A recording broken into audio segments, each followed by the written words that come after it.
കണിക്കൊന്ന പൂത്തുലഞ്ഞു നിൽക്കുന്ന മേടമാസത്തിൽ ദൈവം ഞങ്ങൾക്കൊരു മാലാഖയെ തന്നു.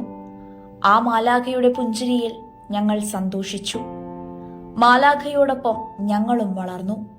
സ്നേഹവും സമാധാനവും സൗഭാഗ്യവും ഞങ്ങളിൽ നിറഞ്ഞു.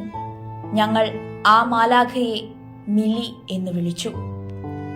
ഖസാക്കിസ്ഥാനിൽ വാഹനാപകടത്തിൽ മരിച്ച MBBS വിദ്യാർത്ഥിനി മിലിയുടെ പിതാവ് മോഹൻകുമാർ സമൂഹമാധ്യമത്തിൽ കുറിച്ച വരികൾ തുടങ്ങുന്നത് ഇങ്ങനെയാണ്. മണ്ണാർക്കാട് തൃശൂർ കാർഷോപ്പ് ഉടമയായ മുണ്ടക്കണ്ണി സ്വദേശി മോഹൻകുമാറിന്റെ മൂത്ത മകളായ മിലി ഈ മാസം 13-നാണ് വാഹനാപകടത്തിൽ മരിച്ചത്.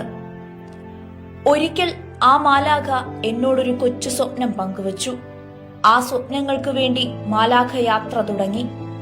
ഇടവേളകളിൽ അമ്മ ചിറകിലൊളിക്കാൻ, പപ്പയ്ക്കൊരു മുത്തം നൽകാൻ കൂടപ്പിറപ്പുകൾക്കരികിലേക്ക് മാലാഖ ഓടിയെത്തും.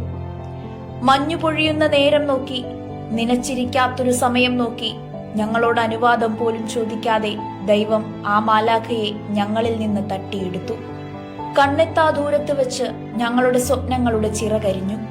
ഹൃദയം നിലച്ചു, വാക്കുകൾ മുറിഞ്ഞു, കണ്ണിൽ ഇരുട്ട് കയറി, മിഴികൾ താനെ അടഞ്ഞു. എന്നേക്കുമായി ഞങ്ങളോട് യാത്ര പറയാൻ, വിട ചൊല്ലാൻ വീണ്ടും ഒരിക്കൽ കൂടി മാലാഖ ഞങ്ങൾക്കരികിലേക്ക് എത്തുകയാണ്.